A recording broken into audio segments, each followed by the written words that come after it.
Do you think Trent's head could be turned by Madrid? I think he's daft if he's not thinking about it. You know, you look at what Jude Bellingham is doing there. It looks like he's having an absolutely fantastic time. You know, gone there, won the Champions League and the league in his first season there, and you know, gone from being considered a hugely promising player to an icon of world football, really seen as one of the top players in the world. And what that's done for his status. So, you know, to go there, live in that climate, to play in that team with those players, and you know, that iconic shirt, as much as you're a Liverpool fan, that's got to be something that's kind of weighing on your mind and something to think about. But I think Liverpool have just got an opportunity to cut that off before it becomes anything serious in terms of, I mean, I don't expect that Real Madrid, if they are desperate to get him, are respecting the idea that they have to speak to him in January. To be honest, I'm sure there's probably quiet conversations going on there.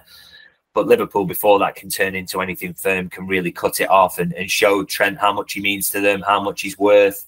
You know, put him in top earner bracket, but you know, arguably could put him in.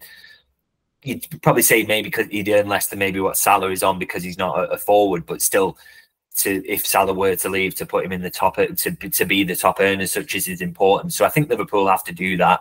They have to show him he's important, and they also have to show him, which he hinted at in his interview in the Mix Zone the other day, that, you know, look, I want to win trophies. That's the most important thing to me. To show that Liverpool are going to be the Liverpool of a couple of years ago when Michael Edwards was running things, which is, you know, I think he got them to, at one point, the best team in the world. And not just on the basis they won the Club World Cup, but I just think for that period, they actually were the best team in the world. I don't think anyone could touch them.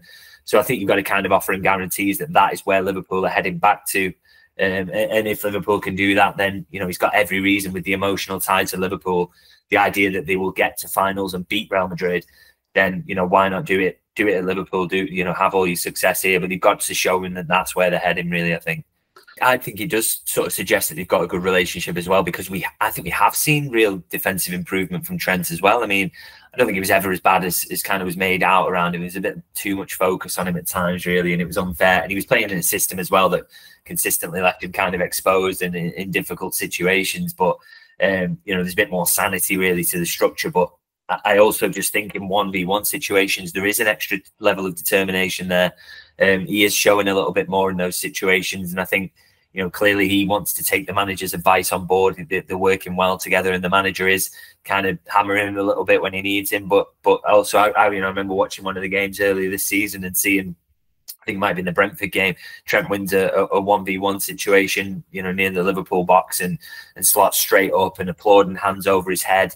And that to me showed, you know, it's a bit of carrot and stick, really. And they are working well together. And there's an understanding that he wants more from Trent on the defensive side, but Trent also wants to give it. So that suggests a good relationship. And I suppose in terms of convincing Trent that there's a future here where there's success, I think you can't do much better than have the start to the season that Liverpool have had. So, you know, if Liverpool were down in sixth now and struggling, and it looked like it was going to be a long road back to being successful, you'd be a lot more worried about these contract talks, really. Whereas I think he'd have seen a lot in this start to the season that Liverpool can be successful, and this is the right place for him to lift more trophies. Yeah, I was going to make that point, actually. I think the one of the things all three of them, Salah, Van Dijk, Trent, would have been worried that, you know, what is Liverpool post-Klopp going to look like? Do I want to stay there long term? Obviously, there's more complications beyond that as well. But yeah, the start of the season must have convinced them that there is, you know, still success after Klopp.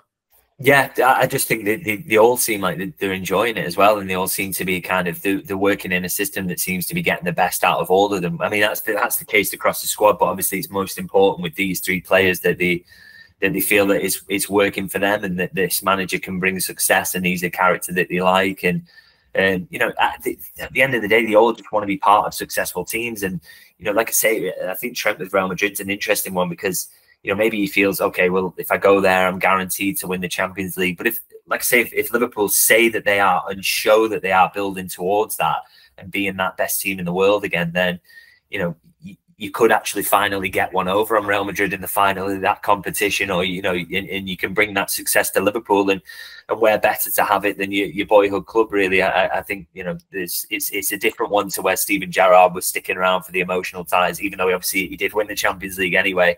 You know, there's a lot more to be had here for Trent in terms of actually winning trophies. So I think that will show, you know, really big appeal to him. And yeah, hopefully that's a factor in kind of convincing him to stay. Yeah, adds another subplot to Liverpool Real Madrid a little bit later this season as well, doesn't it?